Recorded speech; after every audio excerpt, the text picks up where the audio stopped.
పశ్చిమ గోదావరి జిల్లా ఆకివీడు ఉప్పుటేరు తుప్పల్లో లభ్యమైన మహిళా మృతదేహం కేసును పోలీసులు ఛేదించారు. పోస్టు మార్టం సమయంలో ఎడమ కాలువలోని సర్జికల్ రాడ్డు, స్క్రూ నంబర్ల ఆధారంగా మృతురాల్ని ఉప్పాడదేవిగా గుర్తించారు. కుటుంబ కలహాలు, అనుమానంతో భీమవరంలోని అపార్ట్మెంట్లో భార్యను గొంతు నిలిమి చంపి కారులో తెచ్చి ఉప్పుటేరులో పడేసినట్లు తేలింది. ఈ హత్యకు పాల్పడిన భర్త నారాయణరావును అరెస్టు చేసి రిమాండ్కు తరలించారు. మృతదేహం తరలింపునకు వాడిన కారును స్వాధీనం చేసుకున్నట్లు additional SP Vishwanath, DSP Raghuvaran Vishnu వెల్లడించారు. పరిసర ప్రాంతాలు ఉప్పుటేరు దగ్గర కిక్కిసి పొదల్లో ఒక గుర్తు తెలియని మహిళ శవం ఉందని చెప్పి పోలీసులకు సమాచారం రావడం జరిగింది. సమాచారం వచ్చిన వెంటనే పోలీసు వారు dog squad, clues team, finger prints team వీటన్నిటిని కూడా తీసుకొని వెళ్ళడం జరిగింది. వెళ్ళిన తర్వాత అక్కడ మహిళ ఐడెంటిటీ ఎవరనేది తెలియలేదు. అలాగే గొంతు మీద నులిమిన, చేతితో నిలిమిన గుర్తులు ఉన్నాయి. వెంటనే ఈ విషయాన్ని గౌరవ ఎస్పీ గారికి తెలియజేయడం జరిగింది. ఎస్పీ గారి ఆధ్వర్యంలో 6 టీంలు ఏర్పరచడం జరిగింది. ఉండియాలలో మొత్తం ఉమెన్ మిస్సింగ్ కేసులు సమాచారాన్ని తీసుకొని, అలాగే ఈ పరిసర ప్రాంతాల్లో ఎవరైనా ఒక నెల నుంచి మిస్ అయ్యారేమని అవన్నీ కూడా గమనించడం జరిగింది.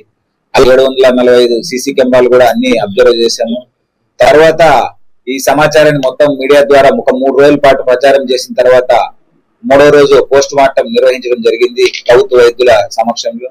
ఈ పోస్ట్ మార్టం లో ఈ ఎడమ కాలు ఫీమర్ దగ్గర ఇంప్లాంట్స్ ఉండడం గమనించింది.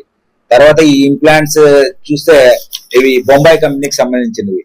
ఈ బొంబాయి కంపెనీకి ఒక లెటర్ పెట్టి ఆ నంబర్ ఎక్కడ ఎవరు వాడారని మేము పరిశీలించడం జరిగింది.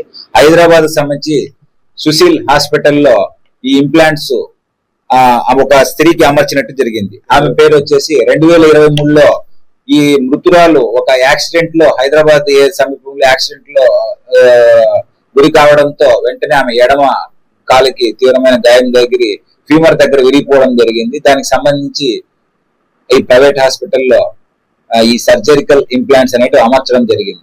తర్వాత దాన్ని బట్టి అక్కడి నుంచి ఇన్వెస్టిగేషన్ చేసుకుంటూ వస్తే ఈ భీమవరం 1 టౌన్ కి సంబంధించినటువంటి ఉప్పాడదేవి భర్త నారాయణ రావుకి సంబంధించింది, ఆమె భర్త నారాయణరావు వాళ్ళకి సంబంధించిందిగా తేలింది.